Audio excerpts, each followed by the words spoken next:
of excessive force that do not belong in a constitutional democracy. These protests by housing activists took place in October this year.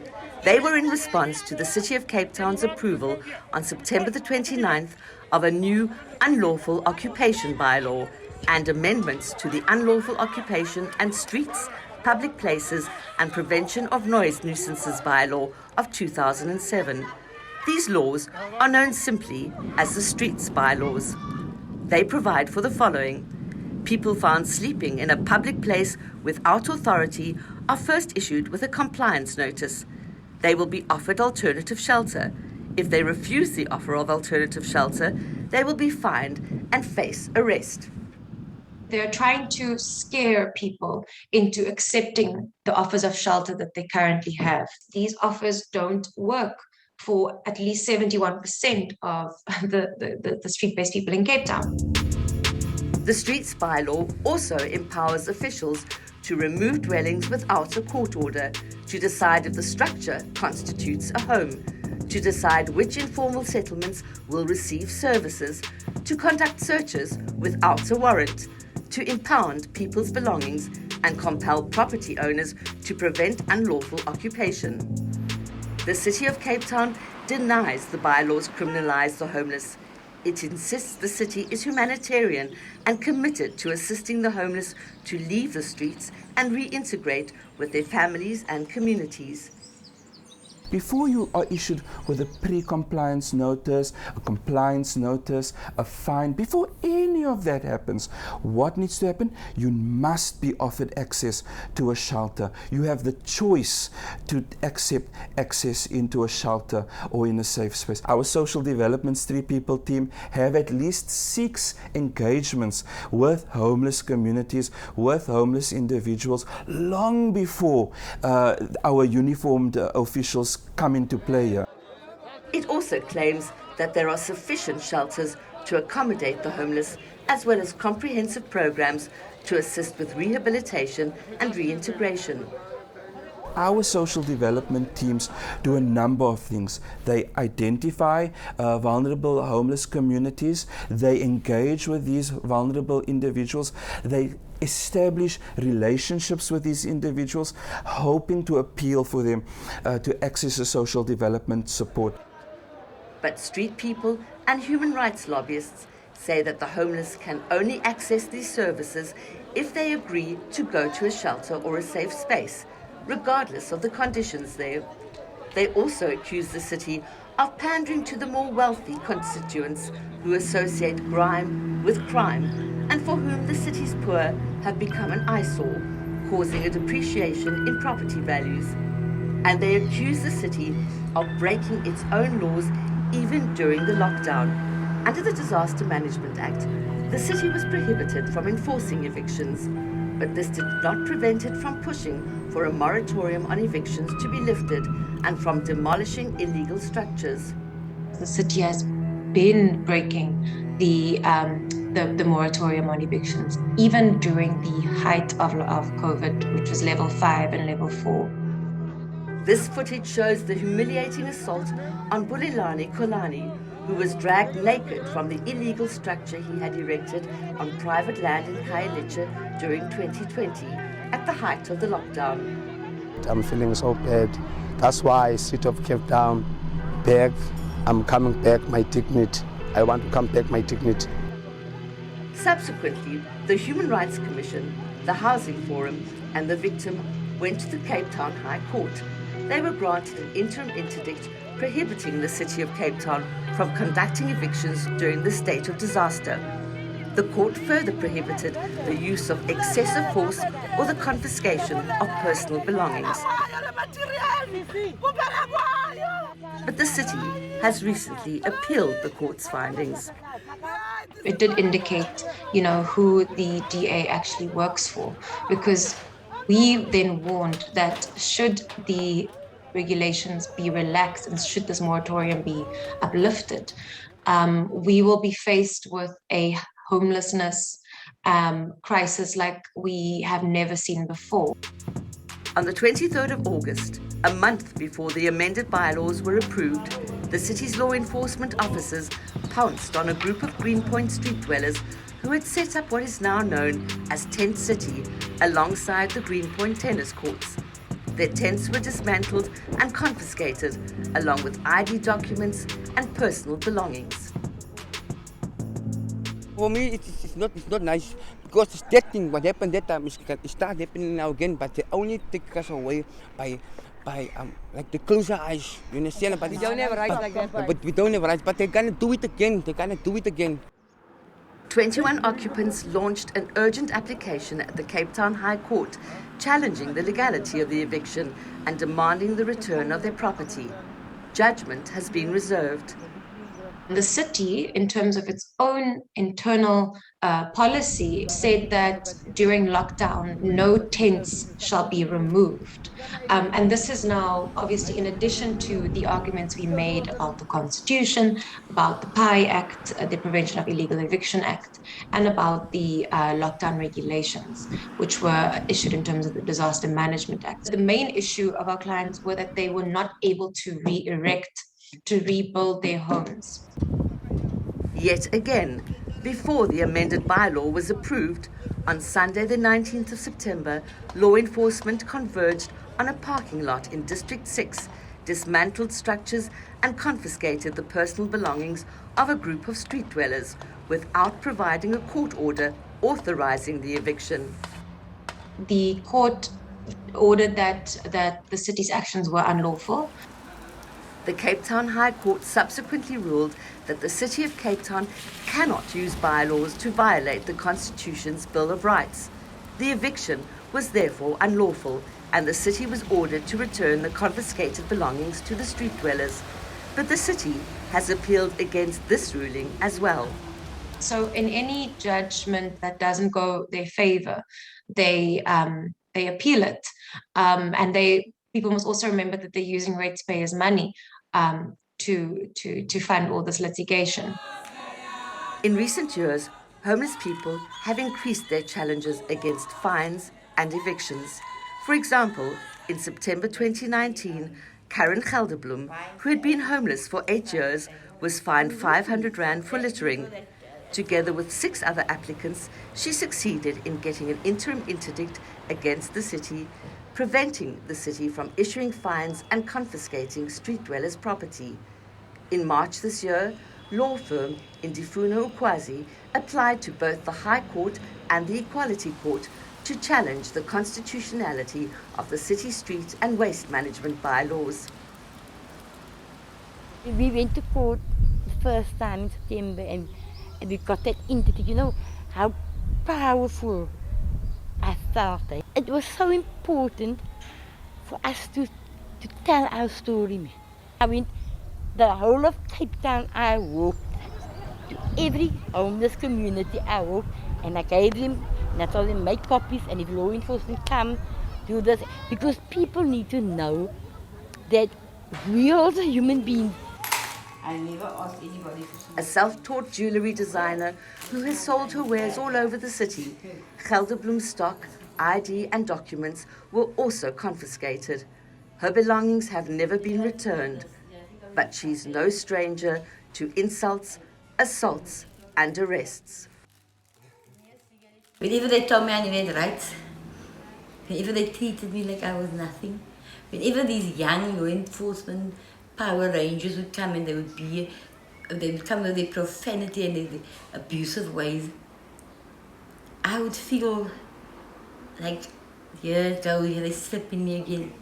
They're making me weaker, you know. But they actually took that fear that they imposed on me, they took it back on their own eyes without realizing. I took back what belonged to me. And what is that? My dignity.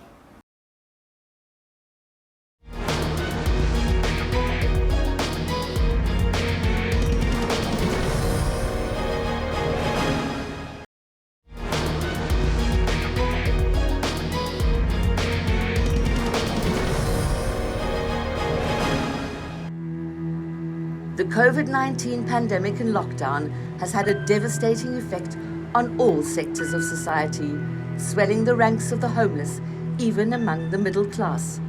We needed to very quickly find additional accommodation for our homeless people. Our option at that time was to open up more safe spaces, which we knew then would remain even long after the pandemic. But the city is at odds with NGOs about the numbers of homeless in Cape Town. From the 6,000 that was estimated in 2018-2019, we're probably well at about 8,000, 9,000 now. We don't know exact figures, but what we do know is that the mayor has instructed the Social Development Department to reinitiate another study to be able to update the statistic around the number of homeless people. A recent study that was done by U-Turn and MES, basically they found that there are about 14,000 people living on the street. That enumeration by the NGOs was done in 2020, so we can only speculate that there are actually more numbers. What is beyond dispute is that without sustainable holistic interventions, street-based communities are increasingly vulnerable to assault, arrest, mental and physical illness, substance abuse and addiction, hopelessness, and the fear that they will never escape the harsh realities of their lives. The worst part about being homeless is the hell that you go through at night. You need to be awake, because you don't know when somebody is going to come into their area and come hold a knife against your neck and steal whatever you got. Law enforcement had this thing of, especially when it rains, when it storms, they would come here at 2 o'clock in the morning and they would cut open your tent, or they would cut your sheeting, and they would pull that cardboard that serves as your mattress, they would pull that out from under you. And it didn't matter to them because it wasn't them, it wasn't their family, it was you. And then somebody made the audacity to tell you that you were a disgrace for your race and things like that. But behind every stereotype of a street person is a story of suffering and survival. Stories that go way beyond the political and the economic spheres into a profoundly personal space. Street people inhabit the streets, but most are desperate to get their lives back on track. It's a very sad situation, but I can say that I sometimes thank God that I am in the space that I am now, because I've learned so much about myself and about the realities of life, that money cannot buy certain things in us. At first sight, Chaz Rogers doesn't fit the stereotype of the homeless. He has been a professional musician, sound engineer, music producer, model, actor and artist for much of his life.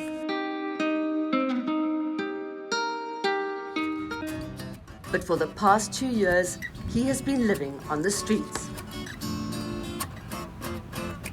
I wanted to find out more about how he landed in this homeless space. What happened to me was I thought I was doing okay, which I was, and I'd known a very good friend, and I had big plans of setting up a studio on the West Coast. We took what we both had between us to buy a property which we purchased, and the vision was to bring artists into that space, into a studio, offer them the accommodation in the hotel at St. Helena Bay, and do a project that would last for at least 3 months, where they'd enjoy the beauty of Cape Town and the West Coast, and still come out with an album and a video, It didn't work out, so they returned to Cape Town. We decided to come back to Cape Town and seek our fortune here, but I guess the timing of coming back was also wrong, so everything just ended up in a mess. Then COVID struck, decimating the creative economy. Musicians who literally have to sing for their supper suffered most. we were like locusts, just jumping into things without planning because we had the money and we thought we would get it right. So that was the biggest lesson in my life, though. Ever since that, I've learned what planning is about. Rather than face fines or the humiliation of being harassed by law enforcement, he chose to live in one of the city's designated safe spaces, cramped under the Colonial Bridge, exposed to the elements with inadequate facilities. People sleep on pallets, which is the most uncomfortable way to sleep. There's ablution blocks where you could use the toilet, and there are showers. There is no hot water in the showers. You have to actually use a bucket. We've been using buckets for as long as I know. Recently they put little shower heads in so you get the spray, but it's like cold water. There is no hot water for showers. It's very limiting. The living conditions are actually kind of inhumane in a way, if I may say so. This is not a finger-pointing exercise. Yet he still remains grateful for the crumbs life seems to have thrown his way. I wake up in the morning and the first thing I do is thank God for the breath He's given me. Life is the most precious gift we have, and we all take it for granted. So once I've done that, I look at the weather, I look at my messages, and I try to work out what I should do first. What I see right now in front of me with the people that I have connected with, and I've made a lot of awesome connections with people on the street and in the space where I live. They are beautiful people. You cannot judge anybody for the circumstances that they are in, because you might not know who that person is.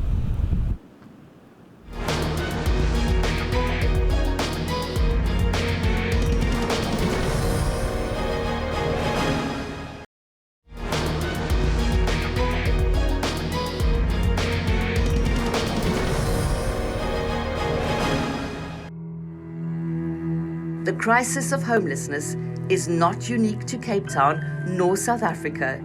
Wars, tyranny, and of course COVID-19 have magnified it as a global concern. And in Cape Town, the ANC-led municipality was also struggling to cope with its burgeoning numbers of street dwellers long before the DA won control of the city in 2006. We've done a good job. Have we done the best job that we can? We will never do the best job that we can, because we can always do better and better, is my personal belief. We are seeing is the increasing politicization and, as I refer to it, use of homeless people as soccer balls between organizations and the city of Cape Town. In addition to the approximately 27 shelters that are partially funded by the Department of Social Development, the city has opened 3 safe spaces, which brings the city's bed capacity to around 3,000. But these numbers are still woefully inadequate to accommodate even half of the city's disputed homeless population. The city disagrees. When a city has between 80 and 100 beds in our shelters on a daily basis, and the argument is that our shelters are full, then I can't believe that, because we track those numbers every day, and every day there are beds available for homeless people. Although street dwellers are directly impacted by local governments, municipalities are not constitutionally mandated to deal with the homeless. It is the mandate of the province's social development and national departments, not the city. We as a city and as a local government and as a caring city know that we can't wait for other spheres of government to address a need that we're feeling very regularly on the ground. But how effective is the city's punitive approach to the homeless through its enforcement of its bylaws? And why are some street people refusing the offer of shelter despite the drastic consequences? We will examine this further in a subsequent episode. if the focus of your intervention is law enforcement and punitive and security, you are not going to make a change in someone's life. Because remember, if you've been on the street for 20 odd years, you're now chronically homeless, you're also mistrustful of law enforcement and state actors. In fact, research shows that the streets bylaws are rooted in the colonial and apartheid laws dating back to the Prevention of Illegal Squatting Act of 1951. In 1996, the Constitution and new legislation like the Prevention of Illegal Eviction Act recognized that dispossession had left many with no choice but to occupy land illegally for survival, and that although it is unlawful, illegal occupation is not criminal, and only a court can issue an eviction order after considering all the circumstances. Our criminal justice system is already overburdened. Our prisons are full. This will now just add and contribute to the costs. It is conservatively estimated that over 50% of street-based communities are now chronically homeless. Homeless musician Chaz Rogers has become part of this community, and he took us to meet some of the dwellers of Tent City in the manicured suburb of Greenpoint. Some of them have been homeless for over 20 years, like Valencia Lewis and Aubrey Engelbrecht, and they told us about promises made before the recent local elections.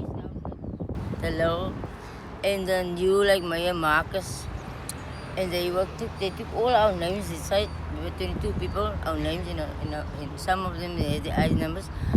They took it, promising us, telling us yes, the next day they're gonna come and make our IDs. And I must say, at the same time, no, this is just a lie because it's like been like this for years. Others, like Theo Redlinghuis, have been homeless for 2 years, living in his car with his life partner. I relocated here to start a small business. I had my own little business that I was doing, home improvements. I lost my work. I was a driver for 35 years and I got cancer. I came down here to look for a better life, but unfortunately the COVID happened and everything happened, so I'm stuck here.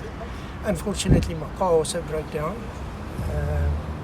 so I'm in a circumstance here that I'm only living on an old age pension, so there's nothing much I can actually do. I've still got dignity, but after a while you don't know what to do, and it's hopelessness. That's the biggest part of life, is your hopelessness. I see people who have nothing, who have been discarded by society. I see the beauty in them, which society doesn't see. But there are also personal choices to be made and lessons to be learnt. It's taught me about being more responsible. It's taught me that I am not invincible. Sometimes you have to lose it all to get it all back.